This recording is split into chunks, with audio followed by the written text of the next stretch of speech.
Hi అండి. Welcome to Holi విదా. ఇక్కడ అందరికీ తెలిసిందే హోలీ విదా అంటే హోలిస్టిక్ లైఫ్ స్టైల్. అంటే ఇక్కడ ఆధ్యాత్మికతతో పాటు మన బాహ్య జీవితంలో కూడా మనం చక్కగా ఎలా మన జీవితాన్ని మలుచుకోవాలి అనేది దీనికి అర్థం.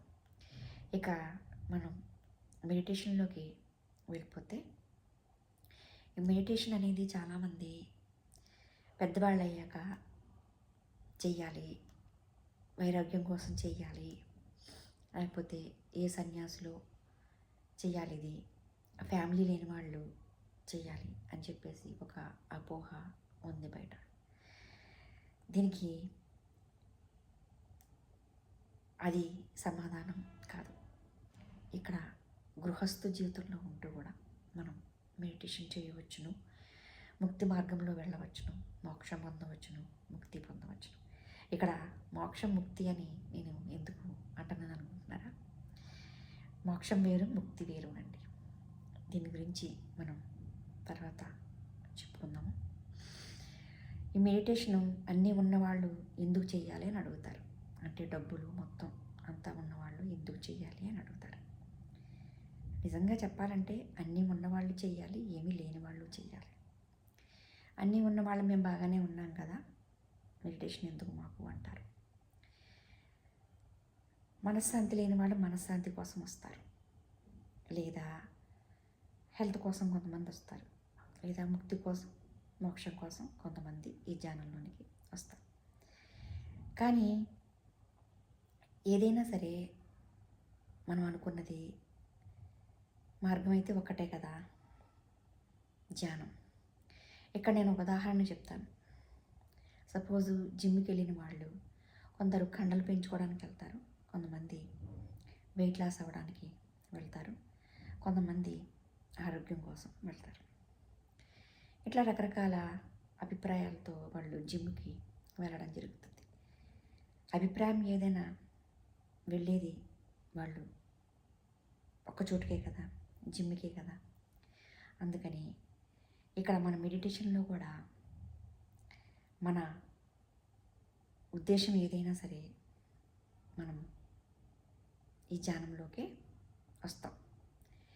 ఇక్కడ ఇందాక చెప్పాను మోక్షం అంటే ఏంటి, ముక్తి అంటే ఏంటి అనేది.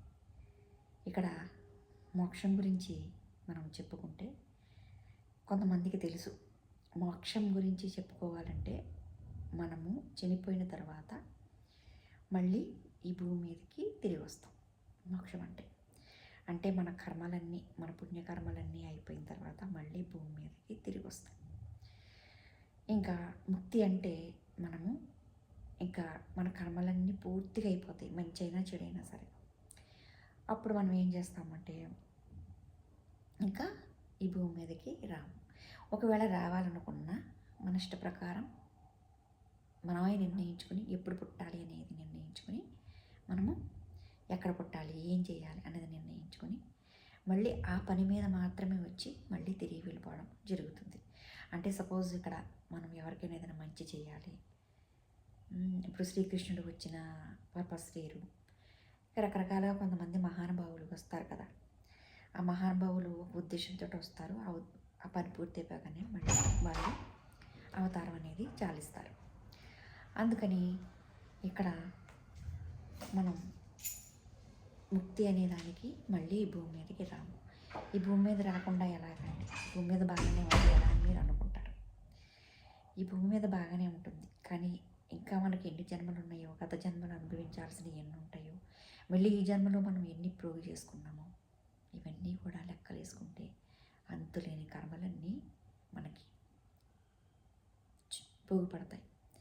ఇవన్నీ వదిలించుకోవడం ఎంత కష్టం అంటే ఈ లోపల మనం ముక్తి సాధించే వరకు జన్మలు ఎత్తుతూనే ఉండాలి. ఆ కష్టాలు, బాధలు అన్నీ పడుతూనే ఉండాలి. దాంతోపాటు సుఖాలు, లాభాలు కూడా ఉంటాయి అనుకోండి. కానీ సుఖాలు, లాభాలతో పాటు మనం కష్టాలు పడితేనే, నష్టాలు పడితేనే ఆ సుఖాలు, లాభాలు అనేవి మనకి కలుగుతాయి. ఎందుకంటే దాని నుంచి మనం నేర్చుకుంటాం కాబట్టి. నేర్చుకోవడం అంటే నాకు గుర్తొచ్చింది. అసలు ఎలా నేర్చుకుంటాము, ఎందుకు వచ్చాము మనం ఈ భూమి మీదకి అనే దాని గురించి మనము తర్వాత వీడియోలో తెలియజేస్తాను. ఇది వరుసగా ఉంటాయండి ఈ వీడియోలు.